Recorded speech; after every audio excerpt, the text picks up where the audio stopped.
ایک پیغام عید کے لیے آپ کی خدمت میں عرض کرنا ہے۔ نبی پاک صلی اللہ تعالیٰ علیہ وآلہ وسلم کو جو چیز بڑی پسند ہے وہ ایثار ہے۔ اپنے منہ کا نوالا نکال کے کسی کو دے دینا، یہ حضور کو بڑا ہی پسند ہے۔ قربانی کرنا، ایثار کرنا، ضرورت ہوتے ہوئے کسی کی مدد کرنا۔ قرآن مجید آپ پڑھیں نا تو صحابہ کی تعریف قرآن نے بیان کی، فرمایا وَيُؤْثِرُونَ عَلَىٰ أَنفُسِهِمْ وَلَوْ كَانَ بِهِمْ خَصَاصَةٌ، فرمایا وہ دوسروں پر ایثار کر دیتے ہیں چاہے انہیں کتنی ہی ضرورت کیوں نہ ہو۔ عید قریب آ گئی، باوجود پابندیوں کے بازاروں میں رش بڑھ گیا۔ ہم تو سن رہے تھے کہ لوگوں کا کاروبار بند ہے، پر پتہ نہیں لوگ اتنی خریداری کرنے کیسے پہنچ گئے۔ لیکن کچھ لوگ ایسے بھی ہیں جن سے میں نے دبے لفظوں میں پوچھا کہ سوٹ سلوا لیا ہے، تو انہوں نے جب یہ کہا نا کہ دکانیں ہی نہیں صحیح طریقے سے کھلیں، تو وہ ان کی جھکی جھکی آنکھیں بتاتی تھیں کہ دکان پہ جانے کے پیسے کوئی نہیں پاس۔ ایک شاعر تھا تو وہ کہتا ہے کہ میں کھلونوں کی دکان کے پاس سے گزرا، میں بھی ساتھ تھا، میرا بیٹا بھی اور میرا پوتا بھی۔ تو میرا پوتا ضد کرنے لگا کہ کھلونا لینا ہے، تو میرے بیٹے نے بڑا سمجھایا نہیں لینا نہیں لینا، پر بچے نے ضد نہیں چھوڑی۔ باپ نے مارا بھی ڈانٹا بھی، پر اس نے کہا نہیں میں نے کھلونا لینا ہے۔ تو جب میرا بیٹا نہیں مان رہا تھا تو میں نے پھر اس کو کہا، میں مثال دے رہا ہوں، پس منظر کچھ یوں بنا ہوگا۔ اس نے کہا کہ تم کھلونے کی دکانوں کے پاس سے کیوں گزرے؟ یہ بچے کی ضد ہے، یہ سمجھوتا نہیں کرتی۔ یہ بچوں کی ضد ہے، یہ سمجھوتا۔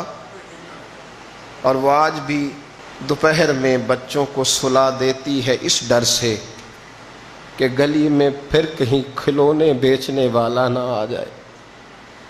صرف میری گزارش اتنی ہے کہ 3 جوڑے بنوانے والا 1 بنوا لے، اور تھوڑا تھوڑا ایثار کا جذبہ، غریبوں کا عید پر خصوصی خیال۔ امیروں نے سارا مہینہ گوشت کھایا ہے اور بڑا دب کے کھایا ہے۔ جو نبی پاک کی امت سے پیار کرے نا، رسول پاک اس سے بڑا پیار کرتے ہیں۔ اس طرح کرنا، عید پہ گوشت کا آرڈر دینا، لیکن ایک دن اپنے گھر پکا لینا، اور کوشش کرنا کہ دائیں بائیں جہاں گوشت نہیں نہ جاتا تھوڑا تھوڑا وہاں بھی صرف چھوٹے چھوٹے خرچے اپنے کم کر کے، تو وہ پھر بھی جیب میں نہیں رکھنے، وہ تھوڑا سا ایثار اس عید پہ بڑا ضروری ہو گیا ہے۔ ہاں کچھ ہیں ایسے ہی گھر، آپ یقین کریں گاؤں میں پھر بھی کچھ لوگ ایسے ہیں جو خیال کر لیتے ہیں۔ شہروں میں چونکہ ہم ایک دوسرے کا حال بھی نہیں پوچھتے، آج بھی گاؤں میں کچھ کچے مکانوں والے اپنے ہمسائے کے گھر فاقہ نہیں ہونے دیتے۔ تھوڑی تھوڑی یہ اپیل ہے، میری خاص اپیل ہے، یاد رکھنا تھوڑا سا۔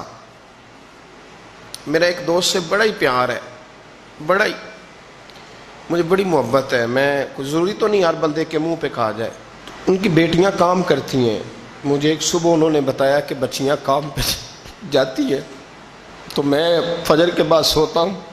اس دن میں سو نہیں سکا، بڑا میں اذیت میں آ گیا۔ میں نے کہا کہ بیٹیاں تو میری بھی ہیں نا، تو اس لیے یہ تھوڑا سا مہربانی کریں، خدا را تھوڑا سا امت کا درد بھی محسوس کریں۔ بڑی بڑی سوسائٹیاں تو تھوڑی ہیں، زیادہ لوگ تو ابھی بھی کچے مکانوں میں ہیں، تو مہربانی کریں تھوڑا سا ان لوگوں کا اس عید پہ ضرور خیال کریں۔ آج 21 رمضان کو میرے ابا جی فوت ہوئے تھے، آج کے دن، آج ان کو 19 سال ہو گئے۔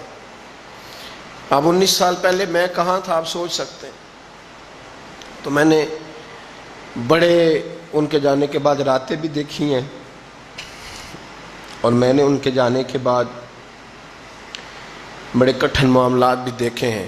تو میں نے یہ ذائقہ چکھا ہے، مجھے پتہ ہے کہ یہ جو غریبی کا اور یتیمی کا رنگ ہوتا ہے، اس کی اصل شکل کیا ہے وہ میں نے اصل شکل دیکھی ہے، تو میں اس کے مد و جزر سے میں واقف ہوں، مجھے اس کا پتہ ہے۔ تو مہربانی فرمائیں، آپ سے میری یہ درد مندانہ اپیل ہے کہ تھوڑا تھوڑا دائیں بائیں ضرور توجہ کیجئے گا۔ رب کریم میری اور آپ کی حفاظت فرمائے، اللہ تعالیٰ کرم نوازی کرے۔